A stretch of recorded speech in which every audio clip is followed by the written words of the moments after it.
大家好啊！尋晚好早就瞓咗啦，因為唔需要編排今日嘅行程。今日係休息日，瞓到自然醒先起身啊。簡單整咗個早餐，就喺 hostel 嘅露台望住個靚景食早餐。不過天氣就有啲凍，所以食到一半就返咗入廳啦。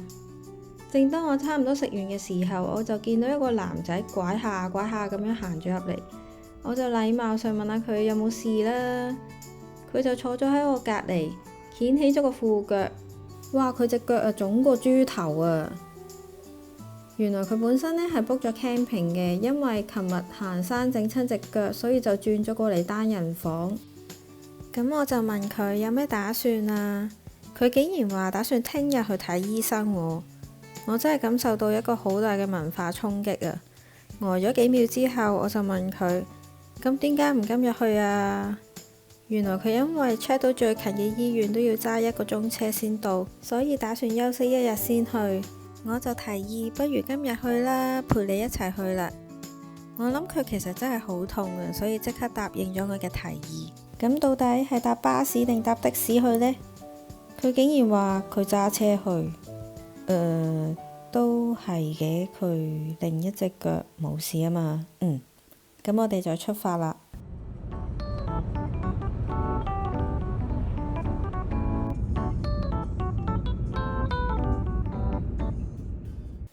我哋順利揾到間醫院，幾經辛苦行到去接待處，但係職員話我哋要有轉介信先得，所以提供咗診所嘅電話同埋地址。不過個電話我哋打極都唔通，所以我哋直接揸車去到診所。上到去診所，好彩姑娘話今日仲有得睇，不過就要等個半鐘，所以呢，佢就留咗喺診所度休息，我就出去行下。意外地俾我發現呢個小鎮原來係我之前網上見過有人推介嗰個小鎮，但係我覺得要再搭巴士過嚟有啲唔方便，所以放棄咗。估唔到命運最終都將我帶到嚟呢個小鎮，真係覺得好神奇啊！呢個小鎮雖然都有酒店，但係俾我嘅感覺係真正居民生活嘅地方，有好大間超市，亦都有居民同狗狗散步。呢一款餅乾幾好食㗎，我之後都 keep 住袋住2包喺個袋度。喺個鎮度兜咗一圈，我就返返去診所。佢見完醫生之後，拎咗轉介信，就要返返去頭先間醫院度照 X-ray。照完之後呢，好快就可以見醫生啦。嗰個醫生話應該就冇骨折嘅，不過穩陣起見呢，都想俾骨科醫生睇埋先。咁啱骨科醫生就做緊手術，所以我哋要耐心等候啦。最後等到5點幾，骨科醫生終於出嚟啦，確認咗佢冇骨折，就俾咗個腳托佢保護下隻腳。幫佢帶嗰個護士呢，好似係佢同鄉嚟嘅，係意大利人。成件事變得好開心。仲有一件開心嘅事就係呢個腳托係免費送俾佢啊，因為收銀姐姐已經收咗工啦。經過咗呢條咁靚嘅隧道就會返到風，佢就返 hostel 休息，而我就去咗超市買 pizza。返到 hostel 一打開門，我就見到一個亞洲面孔嘅女仔坐咗喺廳度食曲奇餅。咁我就邀請佢同我一齊食 pizza 啦，反正個 pizza 我都食唔晒，聽日就 check out 啦。但係呢，佢好似好怕醜咁樣耍手擰頭，話自己食曲奇就得啦。不過全程呢，佢都冇出聲講嘢，諗下好似有啲唔對路。後尾發現原來佢係韓國人嚟㗎，真係唔好意思啊，失禮晒。我一開口就講中文，咁我唯有匿喺角落頭食我個 pizza 啦，自己一個人。沖完涼洗好衫，我見到韓國女仔喺出邊露台影咗好耐，到底影啲咩呢？搞到我好好奇。不過我件褸洗咗未乾，當時嘅氣溫係0度，所以我考慮咗一陣，最後我着咗件風褸就衝咗出去啦。多謝韓國女仔嘅指引，亦都多謝自己嘅勇氣。我從來都未見過咁多星星㗎。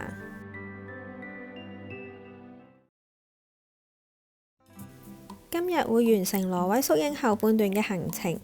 喺廳度食早餐嘅時候，見到韓國女仔拎住行李準備離開，咁我就問佢去邊啦。原來佢同我搭同一班船喎，咁我哋就陣間再見啦。推住橙色篋嗰個就係韓國朋友仔啦。呢架船唔係好大，但係真係好型啊！以為自己預早咗好多，點知嚟到之後已經可以上船啦。上到船放低咗行李之後，就可以自由活動。佢啲台凳設計都幾寬敞，唔會一排一排好似去搭巴士咁樣。開咗船之後，我哋就行出去。因為呢個船程只有2個鐘，所以我哋要爭取時間影相同睇風景啊。點不知呢，出邊原來係超級無敵大風，所以我哋影咗一陣就入返去室內躲避啦。其實坐喺室內睇側邊嘅風景都好靚㗎，不過呢，企喺船頭又係另一個感覺，所以我哋暖一暖個身，又爭取時間出返去影相啦。原來佢喺呢個時候已經偷拍咗我啦，印證住我係用生命去拍片啊！影夠皮之後呢，我哋就入返去揾張台坐低。佢準備咗熱咖啡，斟咗一杯俾我。哇！原來真係好正嘅，成個人暖晒。仲有人送朱古力俾我哋食。我同韓國女仔用 Google 翻譯傾偈，終於知道咗佢個名。我之後會喺影片入邊簡稱佢做 SY， 佢個姓氏仲同我係一樣添啊！真係好有緣分。仲唔止咁樣啊，連今晚嘅住宿我哋都係 book 埋同一間啊！俾大家欣賞一下松恩峽灣嘅景色，先再繼續講落去。松恩峽灣係世界第2長嘅峽灣，雖然嗰日好大風又凍，但係望住隻船慢慢咁樣穿過兩邊嘅山谷，心入邊感覺到一份平靜，可能係感覺到自己嘅渺小。嚟到旅程嘅第13日，終於第一次結伴同行。SY 仲幫我影咗好多相啊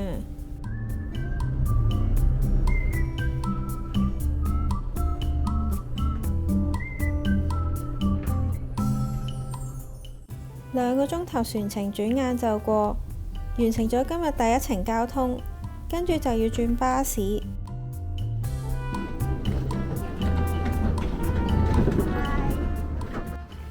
一落船就見到我哋要搭嗰架巴士，不過司機行開咗，所以等咗一陣先上車。呢程巴士嘅總站係 Voss， 喺 Voss 我會搭巴士去到今日嘅目的地 Bergen。SY 好似本身係打算搭火車嘅，不過佢而家就決定跟我一齊搭巴士。車上面有唔少嚟自東南亞嘅遊客，之前好似真係冇乜遇過。其實呢程巴士嘅風景真係唔錯，有湖景又有雪山，望下風景一啲都唔悶。不過就要做足防曬啦。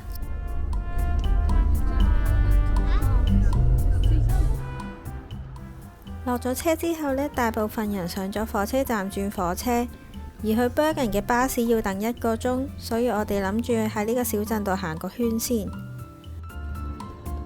不過行咗冇幾耐就行返轉頭啦，因為 SY 有好多行李，實在係行唔到太遠，所以我哋就返返去巴士站，坐低咗食我哋自備嘅午餐。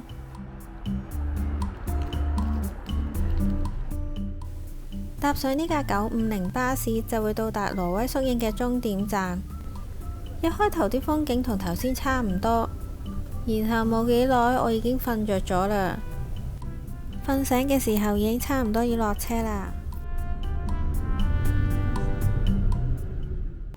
去咗 hostel 擺低行李之後，我就邀請 SY 同我一齊去行山睇日落。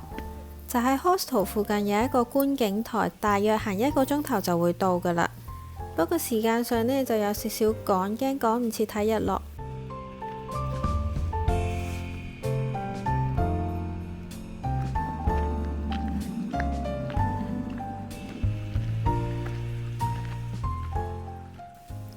成條健行路線都鋪咗石屎路，係 BB 級路線嚟嘅。如果你嚟 Bergen，一定要行一次睇呢個咁靚嘅風景。最後我哋都算勉強趕得切睇呢個日落。